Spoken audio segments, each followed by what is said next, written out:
अब आपको सीधी ले चलते हैं राजधानी भोपाल के सीएम हाउस, जहां पर कार्यक्रम का आयोजन किया जा रहा है, जहां पर मध्य प्रदेश के मुखिया संबोधित कर रहे हैं।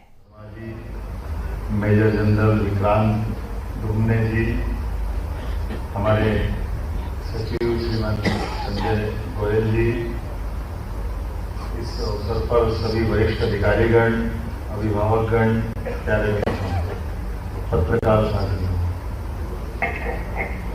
एनसीसी खास करके युवा वर्ग के लिए मैं स्वयं एनसीसी का कैडेट रहा हूँ। मैं इस बात को महसूस कर सकता हूँ कि स्कूल और कॉलेज के समय में जो बच्चे अगर एनसीसी में आ गए तो सच्चे अर्थों में उनके बीच का कॉन्फिडेंस एक अलग टाइप का होता है, वो आनंद अलग प्रकार का होता है। मैं आपका अभिनंदन करता हूँ, स्वागत करता हूँ। देशभक्ति, सामर्थ्य, सहयोग, सह-अस्तित्व और अपने आप का आत्मविश्वास से परिपूर्ण होकर के जब हम अपनी ड्रेस पहनते हैं तो वो एक आनंद ही अलग होता है। और ऐसे में जब आज पूरे विश्व के परिदृश्य में देखें तो हमारे सामने एनसीसी का महत्व और कई गुना बढ़ जाता है। लेकिन मजा तो तब आता है जब हमारी तरफ दुनिया आशा की निगाह से देख रही है और भारत अपनी उस मूल सिद्धांत को लेकर दुनिया के सामने एक आदर्श रूप में दिखाई दे रहा है। यशस्वी प्रधानमंत्री के नेतृत्व में माननीय नरेंद्र मोदी जी का जोरदार अभिनंदन करें। यशस्वी प्रधानमंत्री इतने प्रकार से सोचते हैं और कैसे कैसे वो अपने बीच में लगातार प्रेरणा के पुंज बन करके उनका जीवन वो सामने ला करके हमको प्रेरित करते हैं। हम सब गौर करें कि सीमा पर हम जब घर में त्योहार मना रहे हैं तो वो बॉर्डर के ऊपर जाकर के अपने जवानों के बीच हौसला अफजाई करने का काम करें। ये उनके द्वारा किया गया हौसला अफजाई केवल हमारी सेना के लिए नहीं है, दुनिया के सभी समर्थ और सामर्थ्यशाली लोगों के लिए भी, जो हमारी सेना के सामर्थ्य से, पराक्रम से, पुरुषार्थ से अलग प्रकार से वो उनकी निगाह में इस बात का एहसास भी होता है जो अतीत के कालक्रम में कहीं न कहीं हमारे उस गौरवशाली परंपरा की तरफ भी ले जाता है। लेकिन मूल अर्थ में कि हाँ, हमारे अपने जीवन शैली में हमारे सामर्थ्यशाली सशस्त्र बलों का सम्मान क्या होना चाहिए, उनके साथ पूरा देश खड़ा है, पूरा समाज खड़ा है।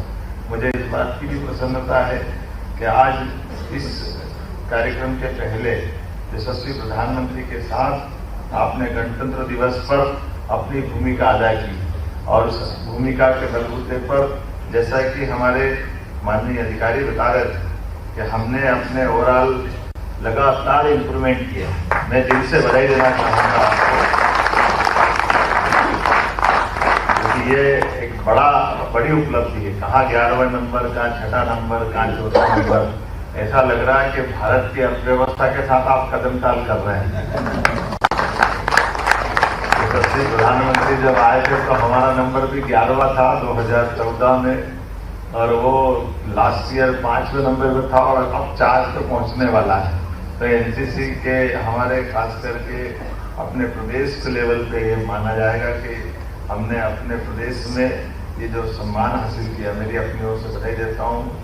शिविर में लगभग 28 राज्यों के 8 केंद्र शासित प्रदेशों से 2361 कैडेटों ने बिताया समय, वाकई वो अद्भुत होगा।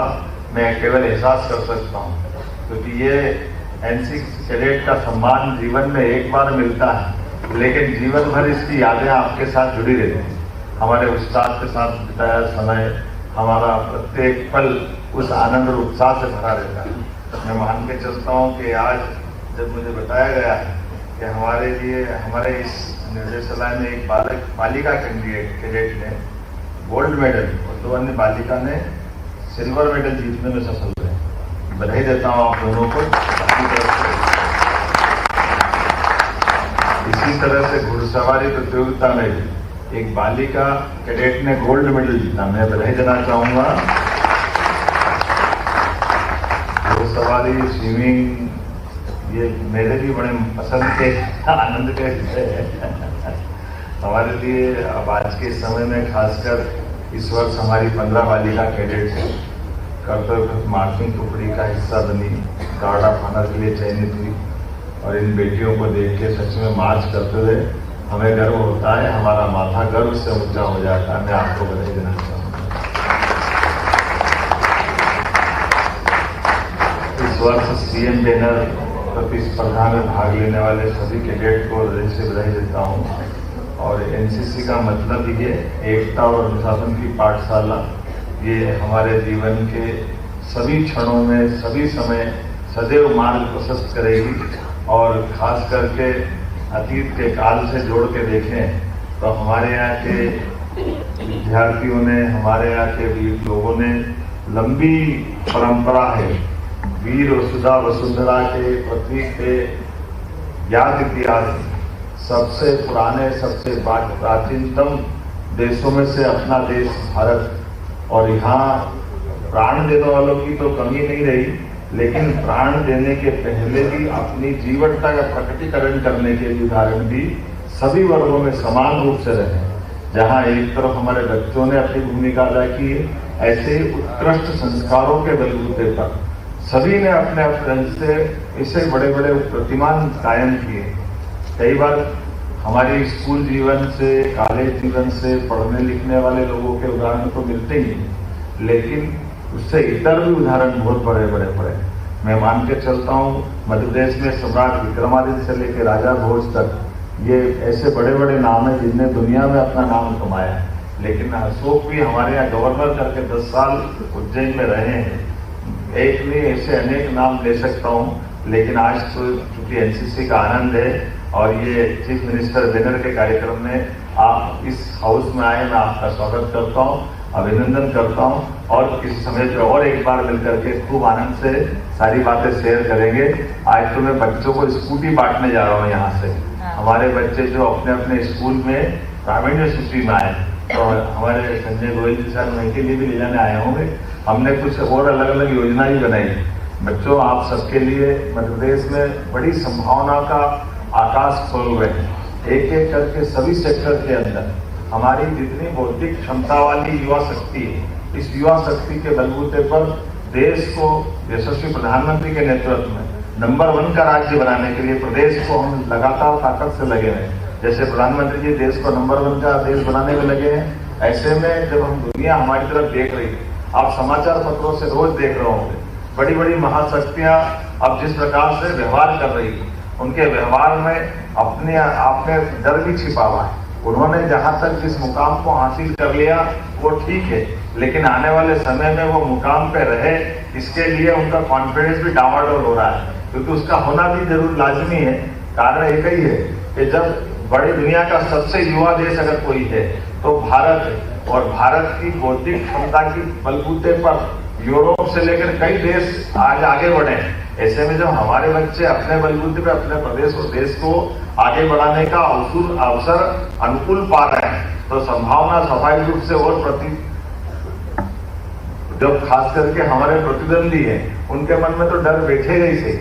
लेकिन मैं मान के चलता हूँ वो दिन दूर नहीं है जिसमें स्वामी विवेकानंद ने कहा था कि 21 शताब्दी भारत की होगी, 2-3 कदम की बात है, बहुत जल्दी वो समय आएगा। मेरी अपनी ओर से सबको शुभकामना, बधाई, बहुत बहुत धन्यवाद।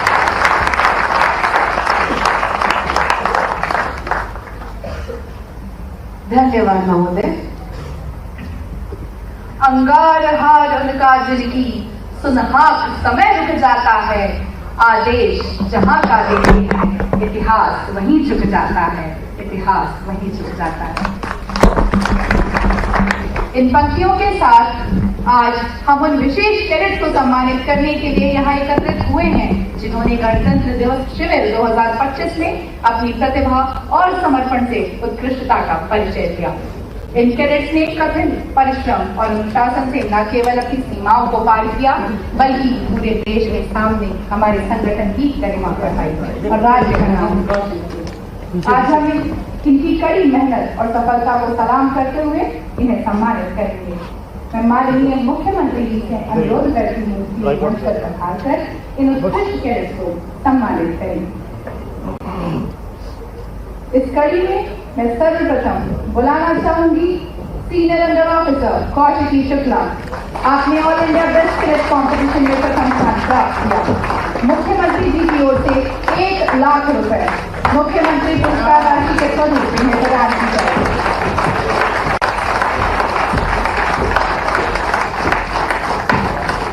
Senior under officer Kaushiki Shukla. Senior cadet captain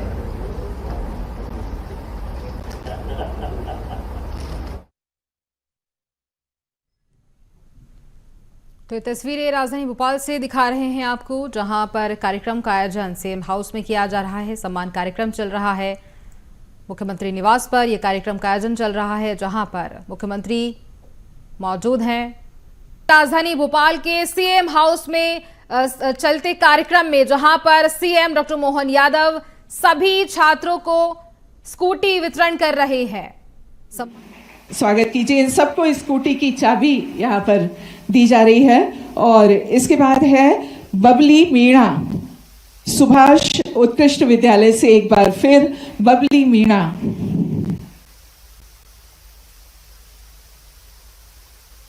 इन्हें 9वां स्थान प्रावीण्य सूची में प्राप्त हुआ है। राज्य स्तर पर 9वें स्थान पर हैं ये प्रावीण्य सूची में बबली मीणा सुभाष उत्कृष्ट विद्यालय की। बहुत बहुत बधाई, बहुत बहुत शुभकामनाएं।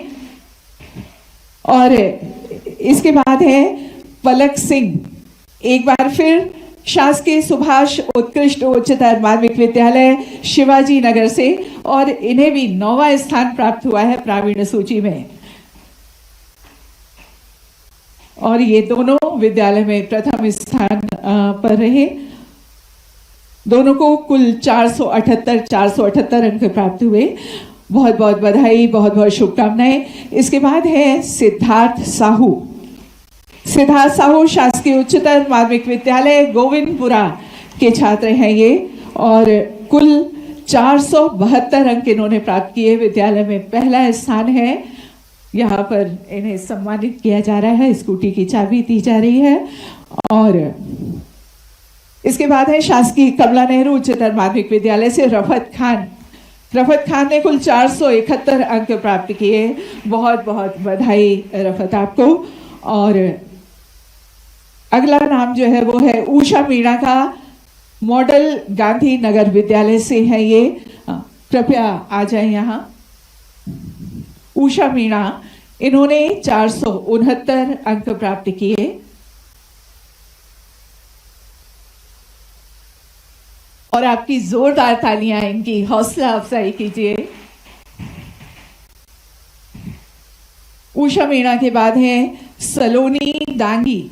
सलोनी दांगी मॉडल हर्रा खेड़ा की छात्रा है ये, और कुल 461 अंक इन्होंने प्राप्त किए।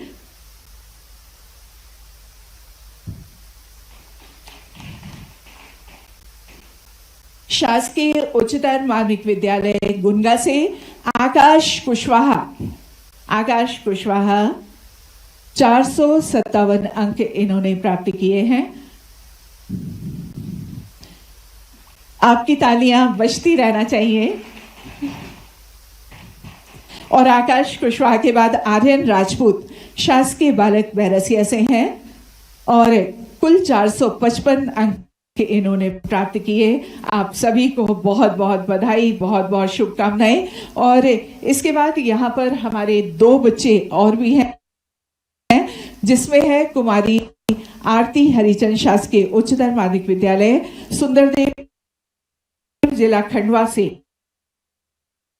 इन्हें यहाँ प्रशस्ति पत्र देकर सम्मानित किया जाएगा। और मुकेश शासकीय उच्चतर माध्यमिक विद्यालय सुंदरदेव जिला खंडवा से हैं आप भी। आप दोनों को यहाँ पर प्रशस्ति पत्र प्रदान किए जा रहे हैं। आपको बता दें, वर्ष 2023 में भी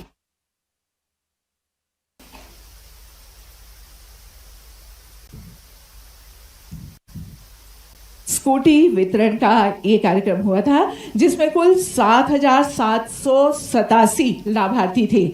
और आज 7,800 बच्चों को या स्कूटी के अवसर पर हम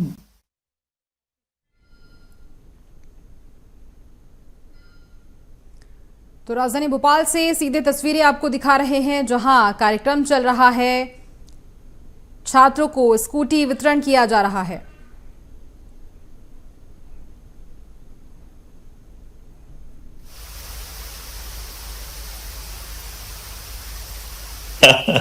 हमारे जिलाध्यक्ष रविंद्र जी, नगर निगम के अध्यक्ष किशन सूर्यवंशी जी, जिला पंचायत के माननीय उपाध्यक्ष जी, सचिव स्कूल शिक्षा संजय गोयल जी, आयुक्त स्कूल शिक्षण श्रीमती शिल्पा गुप्ता जी, आयुक्त जनजाति श्रीमंत शुक्ल जी,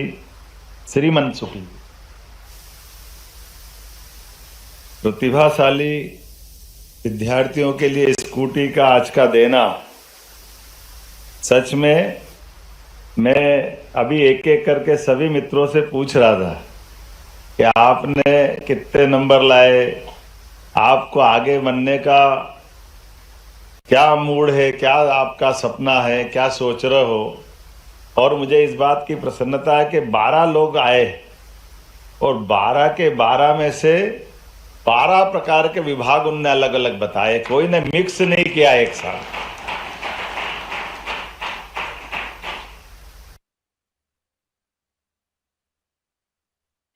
किसी ने कहा कि मैं आईएएस अधिकारी बनूंगा, किसी ने कहा मैं आईपीएस बनूंगा, किसी ने कहा मैं जज बनूंगा, किसी ने कहा मैं इनकम टैक्स का इंस्पेक्टर बनूंगा, कोई ने कहा मैं एग्रीकल्चर का साइंटिस्ट, एक और इसरो के अंदर मैं अपना अंतरिक्ष में वैज्ञानिक बनूंगा, और कोई ने कहा मैं सेना में जाऊंगा। जरूर सबके लिए शुभकामना है, लेकिन मैं उम्मीद कर रहा था कोई ये तो बोले कि नेता बनूंगा।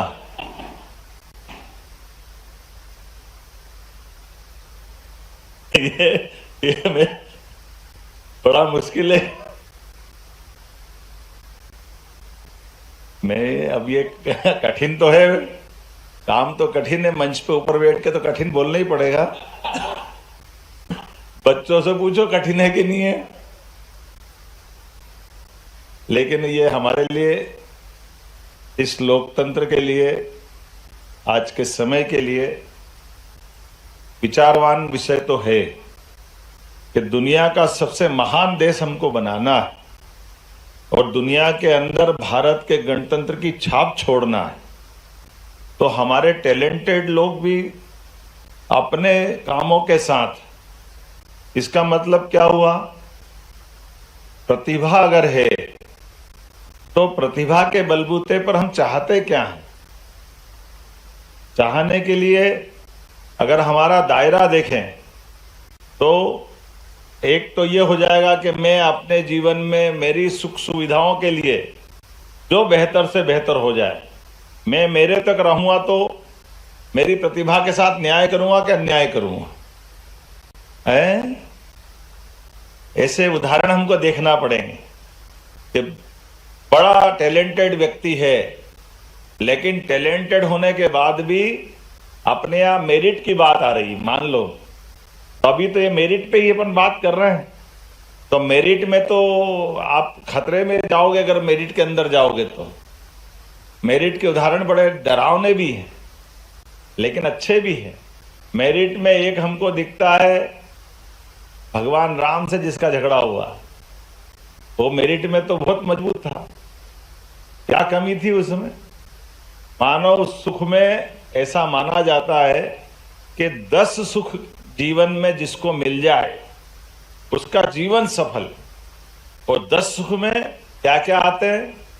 तो 10 सुख में पहला सुख निरोगी काया, मृत्यु तक शरीर वैसा का वैसा रहे। एक एक करके उनके जीवन के सारे सुख गिन लो तो धन, संपत्ति, पुत्र और सुयोग्य पत्नी, सारी चीजें हैं, लेकिन नैतिकता में कहा था वो।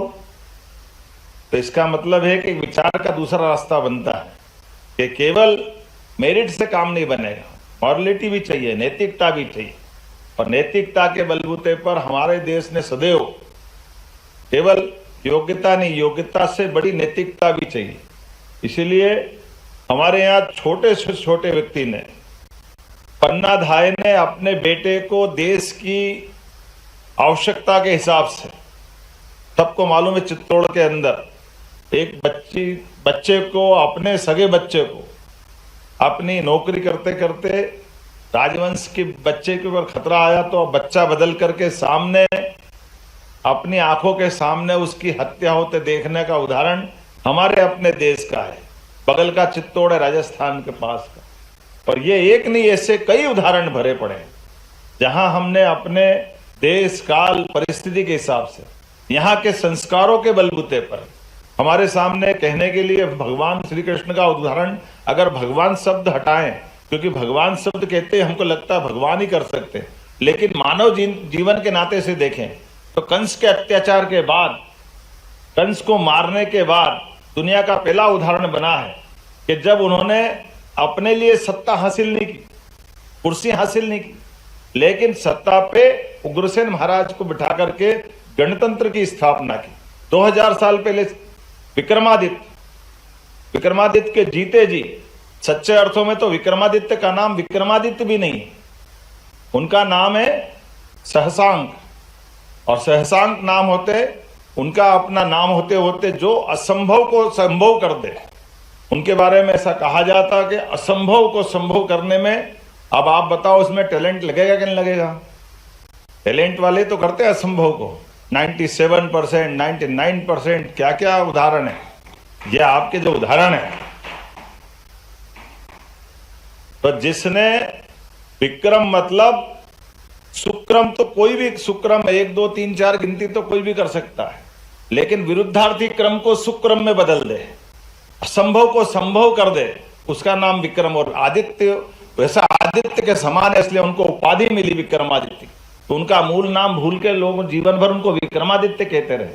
अभी ज्यादा पुरानी बात नहीं, 100 साल पुरानी बात करें, 1923 में आपके जैसे टैलेंटेड एक विद्यार्थी बढ़ते बंगाल से, जिसने अंग्रेजों की उस समय की सत्ता तो बहुत जबरदस्त रूप से थी, वर्तमान के पूरे एशिया के हिस्से से होते हुए दुनिया में उनका सूर्यास्त नहीं हो रहा था, लेकिन नेताजी सुभाष चंद्र बोस ने कहा कि हाँ, हम में टैलेंट है।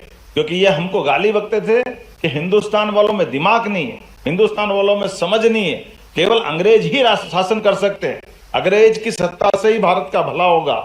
ऐसे में आईसीएस की एग्जाम होती थी उस समय, तो आईसीएस की एग्जाम में नेताजी सुभाष चंद्र बोस स्वयं शामिल हुए। शामिल होने के बाद उसमें प्रावीण्य सूची में आए, और प्रावीण्य सूची में आने के बाद उन्होंने नौकरी नहीं की, अपने प्रमाण पत्र को फाड़ के फेंक दिया, या अंग्रेजों के मुंह पे जूता मारा उन्होंने कि ये हमारा टैलेंट है, लेकिन हम अपनी प्रतिभा के बलबूते पर,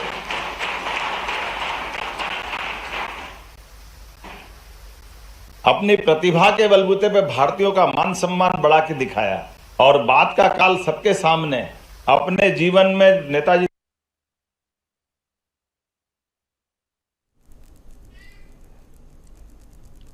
राजधानी भोपाल से ये तस्वीरें आपको दिखा रहे हैं, सीधा कार्यक्रम। एक ऐसी सेना, उसके पहले वो कभी सेना में नहीं गए, लेकिन सेना के सेनानायक बन करके बर्मा तक युद्ध करते हुए आए। ये हमारे लिए, भारतीय लोगों के लिए गौरव की बात।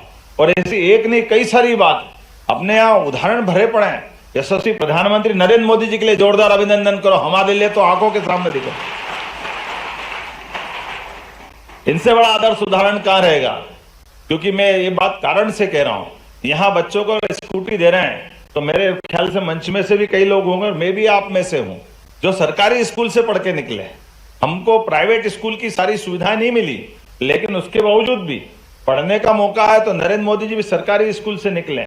और सरकारी स्कूल से निकलने के बाद एक प्रश्न का उत्तर आप भी देना, केवल मैं किसी का अपमान करने के लिए नहीं कह रहा हूं, लेकिन समझने के लिए तो पर्याप्त होगा कि हमारे यहाँ पर एक प्रधानमंत्री कहते थे कि मैं 1 रुपया पहुंचाता हूं तो नीचे 15 पैसे पहुंचते। और उसके बाद के एक बहुत बड़े, कहां विदेश में कौन सी यूनिवर्सिटी में पढ़ के आए थे मनमोहन सिंह जी? कैम्ब्रिज है ना, कहां गए थे? और उसके पढ़ने के बाद वो गवर्नर बने। गवर्नर के बाद वित्त मंत्री बने, वित्त मंत्री के बाद 2 बार प्रधानमंत्री बने। अब इससे बड़ा तो कोई, उनको तो फाइनेंस की डिग्री थी सब उनके पास, फाइनेंस के बहुत बड़े विद्वान थे। लेकिन ये छोटी सी बात नहीं मालूम पड़ी कि आदमी के लिए बिना पैसे का बैंक में खाता खोल दो तो उसका पैसा उस तक पहुंच जाएगा। ये चाय वाले ने कर दिया, नरेंद्र मोदी जी ने, जिनने कोई फाइनेंस की डिग्री नहीं ली।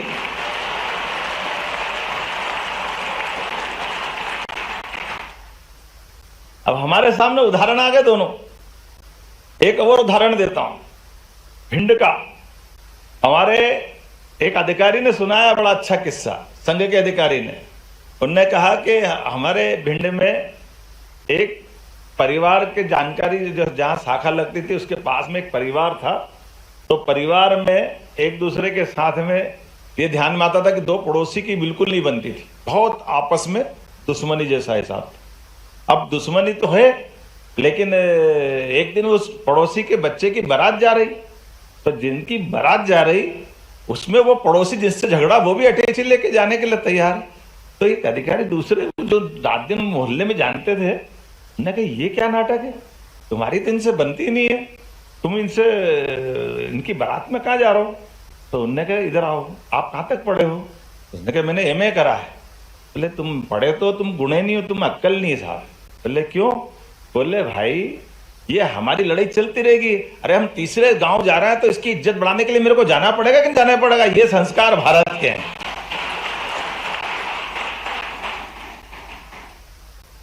ये किताबों से नहीं आ सकते।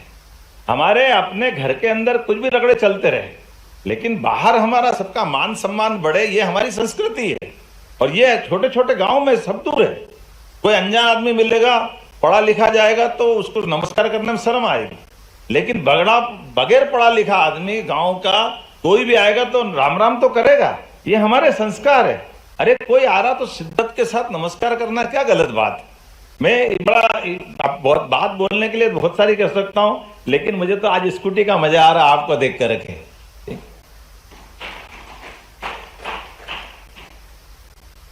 मैं मेरा अनुभव सुनाता हूं।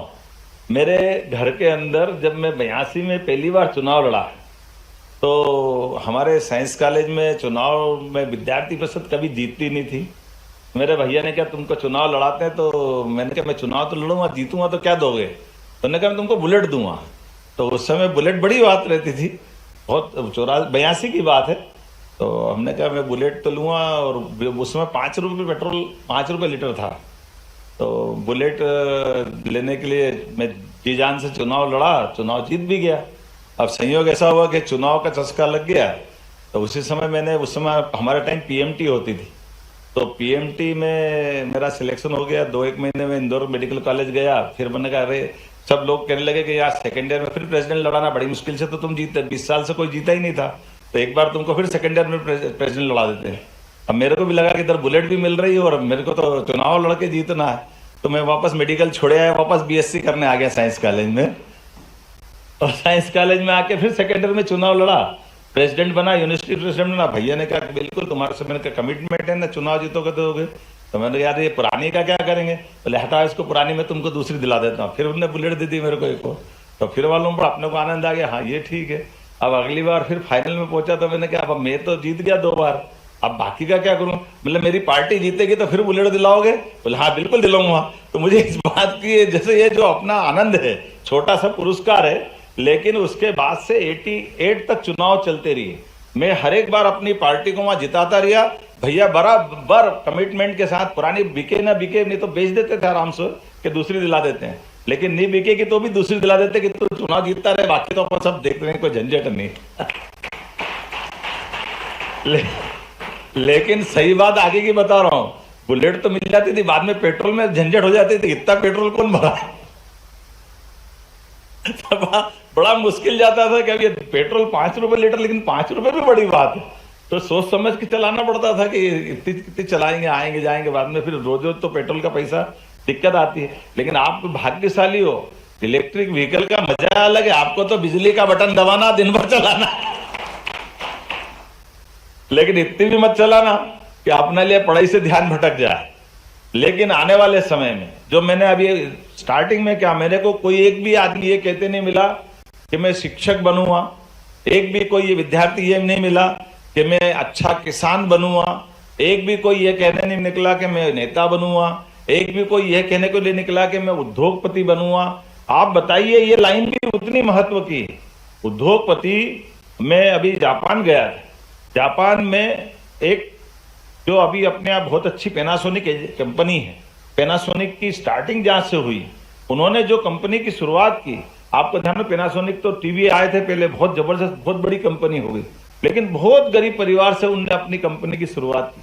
आज की स्थिति में उनकी कंपनी के अंदर लगभग 18 करोड़ लोग काम कर रहे हैं देश भर के अंदर। कितनी बड़ी कंपनी उनकी हो गई। और ये बात बिल्कुल सही है कि हमारे माध्यम से हम नौकरी करेंगे तो अकेले करेंगे, हम कोई अपना खुद का काम करेंगे तो कई लोगों को रोजगार दे सकते हैं, कई लोगों को कई प्रकार से मदद कर सकते, और अपने तो स्वावलंबी भारत में ये बड़े पैमाने पे संभावना। तो मैं उम्मीद करूंगा आप में से, हम में से कई सारे लोग टैलेंटेड में, अमेरिका के एक राष्ट्रपति का नाम भी आता है, अब्राहम लिंकन। कितनी बार आ रहे थे साहब वो? 13 बार लगातार। वो भी ऐसे ही गरीबी रेखा से निकले। पढ़ने के लिए घर में लाइट नहीं, तो जो बाहर लैंप था उनका सड़क का, उस पे उसके नीचे पढ़ते थे। लेकिन पढ़ने के बाद जब राष्ट्रपति बने, और राष्ट्रपति बनने के बाद उनने जो काम किया है, दुनिया याद रखती, बाकी राष्ट्रपति भूल जाते हैं, लेकिन अब्राहम लिंकन सदैव याद रहते हैं। मैं उम्मीद करता हूं आप में से वो सारी संभावना है। मेरी अपनी ओर से सबको शुभकामना, बधाई, बहुत बहुत धन्यवाद।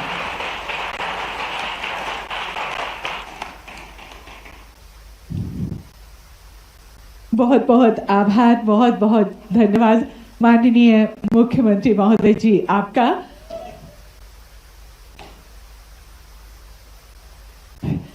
एक बार फिर जोरदार तालियां आपकी। सारे बच्चों के चेहरे पे मुस्कुराहट है, जोरदार।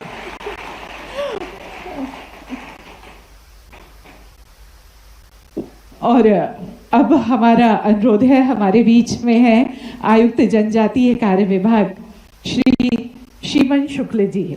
आभार के लिए हम उनसे अनुरोध करेंगे।